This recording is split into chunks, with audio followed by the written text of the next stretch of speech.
Okay, we have a GCN video. I'm quite triggered right now. I'm quite triggered. Now, no hate to the GCN presenters. I think they do some great videos on cycling tips, and I recommend a lot of people their way. You know, definitely no one can debate they do some great cycling tips videos. But what triggers the fuck out of me is these paid, sponsored nutrition videos. They're just like, they lose so much credibility. Guys, GCN, give this video a thumbs up, people, if you agree with me that GCN loses a lot of credibility when they do paid product placement. And it's not even really that transparent. I have to do a little thing in the description. This is a paid, like, let's do it. So, hey guys, this is actually a fucking infomercial. This is just a commercial, alright? This is just corporate opinion. It's not personal opinion, it's corporate opinion. It could be another company getting paid to promote their product on there. And that's, I get it, it's YouTube, it's corporate, it's shit, but that's as well we live in, it's cutthroat, it's money. These aren't the views, the personal views of the riders themselves, of Matt, Sai, and you know, the big tall guy. What's his name? Dan. I need more carbs. Need more Sprite. I would say, in my opinion, Sprite is more powerful than EPO. Bananas more powerful than EPO. Why is that? Because you could be on a training ride and be running out of muscle glycogen, take a few units of EPO, it's not really going to do nothing. Drink a can of Sprite, your watts go back up. Eat a couple of sweet ripe bananas, your power goes back up. EPO won't increase your power like that. It creates transformation in your blood cells, yes it does. But sugar, simple sugars are more powerful than EPO. If you gave me a choice between using EPO and simple sugars, I'll be using simple sugars, assuming I couldn't use any EPO. But if you gave me EPO plus simple sugars, now we're talking pro level fitness. And that's what we have in swimming and running and cycling and tennis. Everyone at the top is on the good stuff. They got the doctors, man. So there's some guy from Team Sky who's in a lot of controversy at the moment with the mystery packages that no one can remember what was in them. Look, a little bit closer. I don't give a fuck if people are doping. I understand it, man. It's the world's hardest sport. Like, I understand that's the deal. But I understand people have to lie about it and create a show because the average dumb fuck out there believes that you can ride that fast, swim that fast, run that fast naturally. You think the sub 2 hour marathon attempt by Nike was done full natty bra? You don't think that there was like some 220 hemoglobin levels getting pumped around that day? Look, man, it's a cutthroat world out there. It's cutthroat as fuck. All your superstars are on the gas, mate. They're all dopers. They're not cheats, because everyone at the top's doing the same shit. Some people got a bit better genetic response to certain things. Some people a bit more rampant and a bit more blazing about what they would take and how much they'd take and how long they'd take it for. But end of the day, it's cutthroat. Look at Geraint Thomas and Team Sky. Gear has a crash. Didn't even, just got crashed out. There's a police motorbike parked there. The police, meant to protect people, parked, stalled, who knows, on the side of the road in Juro, I think it's stage 9. Kelderman comes down, he's Kelderman, fucks his finger, boom, pile up, down, Geraint Thomas, all that training, all that preparation, altitude tents or blood bags, whatever the fuck everyone's doing, done, dusted. Wouldn't you be pissed off? You're putting your health on the line, your everything on the line, and you're laying on the tarmac going, what the hell, what? So we have the Team Sky person saying, and who is this guy? Does he have any personal experience in racing bikes? Is he just another parrot that could spin a good line to get a contract for another year? You know what I mean? Even I was riding with Peter Sagan earlier in the year, and I was sitting on his wheel, and he's just talking about such and such someone, I won't mention any names, but he's talking about someone who's just a really good talker, and that's the only reason he got a contract. And that Pete felt he was just full of shit, but he had something fancy to offer a certain team, so he got a new contract. He was like he wasn't a rider, he was like a tech support person, and that's how it is. People got a really fancy, wanky, sort of sales line, and people hire them up. And then you get all the fanboys out there go, oh, it must be the low carb diet. They can ride at 470 watts for the hour record. Yeah, low carb. I'm gonna eat myself that extra bit of bacon then. Come on, man. Glucose derived ATP. Go and do 450 watts in ketosis. How many seconds can you hold it for? Bradley Wiggins did it for the hour. You think Bradley Wiggins is in ketosis when he did the fucking hour record? So how the fuck are you gonna push watts if you're in ketosis? You need to carb the fuck up. Low carb, high protein, high fat is for fucking Atkins, Fatkins, dickheads. It's stupidity. But you see people out there going, I need a protein powder supplement because I want to be lean and as fast. Watts per kilo, motherfucker. What's the point of having big muscles if it decreases your watts per kilo, which is what you want as a cross-country mountain bike rider, road cyclist or track pursuiter? If you're a sprinter, a track sprinter doing 2,000 watts for 10 seconds, yeah, you don't need to be super skinny and lean. But look at Tom Boonen, look at Cavendish. These guys are fucking lightweights in the gym, mate. They're lightweights in the gym. Do you think Chris Froome can squat heavy rack? he gets snapped up like a fucking praying mantis in Snap City. You don't need strength, you don't need muscles.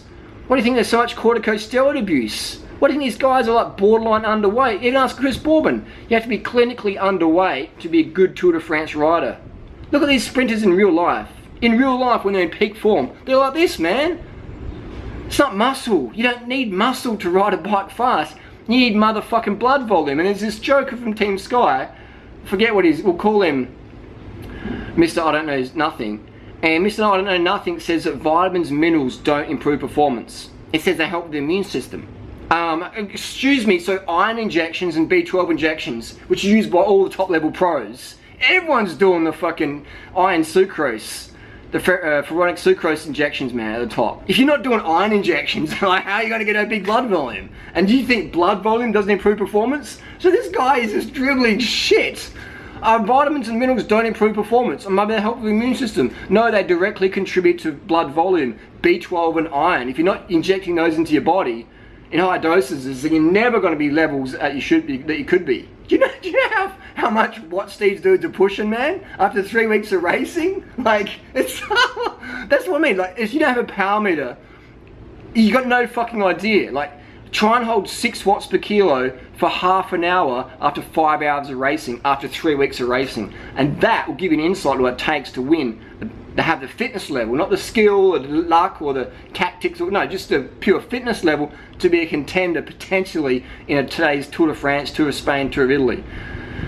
So we have these muppets out there doing these paid products, and it just confuses people. It does make my job easier as a cyclist, flogging people up the hills. I would definitely say the level of fitness of cyclists have gone down massively in maybe the last 2 to 3 years. I did a ride this year with my girlfriend Tori, who's, I can't really show you, she's sort of half naked on the bed, and she's only got cleared pedals in January, and she was flogging guys who've been riding for ages, and I could tell they've been riding for ages because they got bikes from like 2010 or 2007 or whatever, and she's flogging them, and these dudes are grinding and they're doing like 150 watts. I'm like, motherfuckers in ketosis, man. They've been riding for 10 years, they still don't know the importance of spinning and carbs. And good on them for getting out on the bike. You know, I'm not trying to throw shade, good on them for getting out there, but it's like, what the fuck, like, oh my god, like, what do? Do I get a POC helmet on and slam my head against a brick wall and check out the MIPS technology? What the fuck do I do? Man, people are dumb as fuck, man. People are dumber than dumb. And we have Team Sky. Now, not to rag on Team Sky anything, but look at who they hired. Dr. Gert Linders. He's the Dr. Ferrari of Belgium, man. He's like the new school Dr. Ferrari. And Browse had hired him. Oh, we didn't know Gert Linders has worked with Rubberbank and had a bit of a past there with Michael Rasmussen, and they did iron injections and B12 injections and blood bags and EPR with corticosteroids. What's that? Is that like if you have a bit of hay fever from being down at Brighton Beach on a summer's afternoon with your kids? I mean, fuck, man. You know, come on. Everyone's on the gas at the top. Again, it's just business, man. Think about it. It's not healthy to ride natural at level. It's not healthy, man.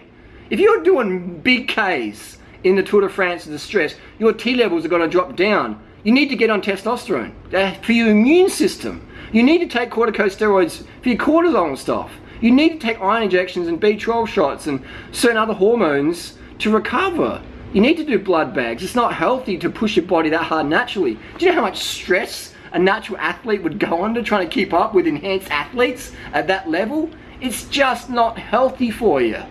This is not healthy. So doping is about keeping healthy, and then there's the abuse of doping where you're taking the shit long term and whatever, but like, it's just how it is, man. And doping's relatively healthy if you've got a good doctor, and that's why all the teams have doctors to supervise what's going on. What do they have doctors for? For a road rash? You got a headache, here's some Panadol? No. They have doctors to monitor the rider's health. And what do doctors do? They prescribe medications. Some of them legal, some of them grey, some of them TUE, but it's just how it is. But we live in this world, I mean, it's soccer as well, man. All the top dudes are doping in soccer, way harder than cycling. It's fucking cocaine city there. It's like a Colombian cartel. If you, it's just like the fucking, The ball's white and black, mate. It's a fucking 8 ball out there. You know, it's just the world we live in. So I've got no... People are like, oh, this person's, you know, this person got caught doping, they'll cheat. Fuck them. It's like, bro, come on. Come on, man.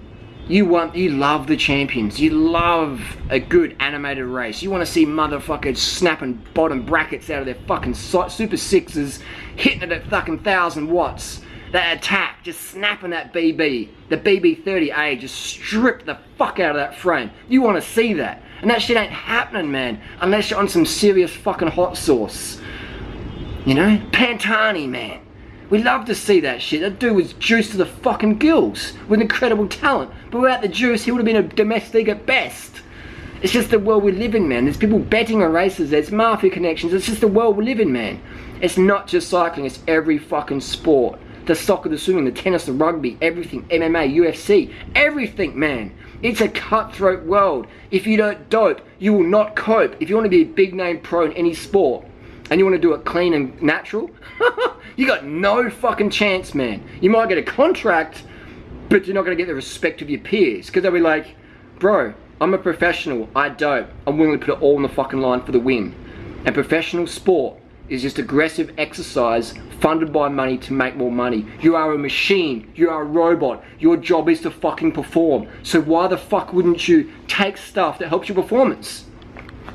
Why wouldn't you eat in a way that also helps your performance? I would say that a lot of the drugs people take are unnecessary. Now, I don't pretend to be some upcoming Dr. Ferrari from Australia. I've talked to Dr. Ferrari myself. I've done a little bit of homework, and I would say that people get too reliant on drugs for performance. What's the fucking point of taking corticosteroids to strip muscle off your upper body if you just slam in the whey protein, which can build muscle because it increases your insulin growth factor 1, increases your anabolic stuff? Why use that? And then take the corticosteroids to become catabolic. It's just like, It's like throwing fucking oil on the window and trying to clean off with water. What's the point? Stop with the oil, stop with the whey powder. Less protein will strip you down. You need blood volume. That's not protein, that's sugars. Every single red blood cell runs on glucose. Glucose and fructose. That's sucrose. Sucrose in here is a blend of almost a 1-to-1 ratio, glucose and fructose. That's what your body runs on. That's what your fucking red blood cells live on. Iron and sugar, B12 shots, all that stuff. Oh, but you just eat some meat. Oh, why the fuck do they give the cows B12? To increase the levels. You know, so we have these morons out there, these paid commercials, the morons on the forums and the comments, and then you just have the people getting paid to promote a product. And then morons out there thinking, oh, this is like real. And then you get people like me out there, oh, you're just like crazy. You're just bananas, mate.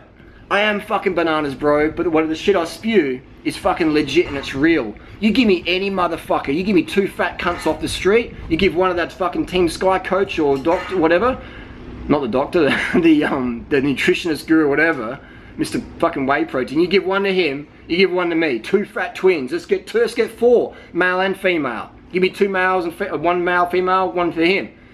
Alright? And end of the year, mate. The fucking level of performance, I will get those 2 motherfuckers out there, will supersede any fucking cycling nutritionist coach, whatever, out there. And it won't be any drugs. Won't need it. It'll just be diet and lifestyle changes, massive reform. You cannot get the best out of your drugs if you're eating shit and drinking alcohol and smoking cigarettes, which like so many pro cyclists and swimmers do. The amount of party drugs people take, like, you're just fucking up your kidneys, man. Well, not fucking them up, you're lessening their effectiveness. The efficiency. What are you doing? Like, use drugs, I get it, but use less. So bottom line recap, it's a paid world out there. Not everything you see on the internet is fucking true. Most of it's financed. There's agenda, there's money, there's personal bias. My personal bias is to create fit, lean motherfuckers effortlessly by just having the right strategy, the right habits, the right templates. Mate, you give me any pro rider, I can increase their performance. Just by looking at their diet, lifestyle and thoughts. Keep on the same drugs, whatever. Maybe we'll reduce their dosages because they won't need as much because they'll get marginal gains where it motherfucking matters.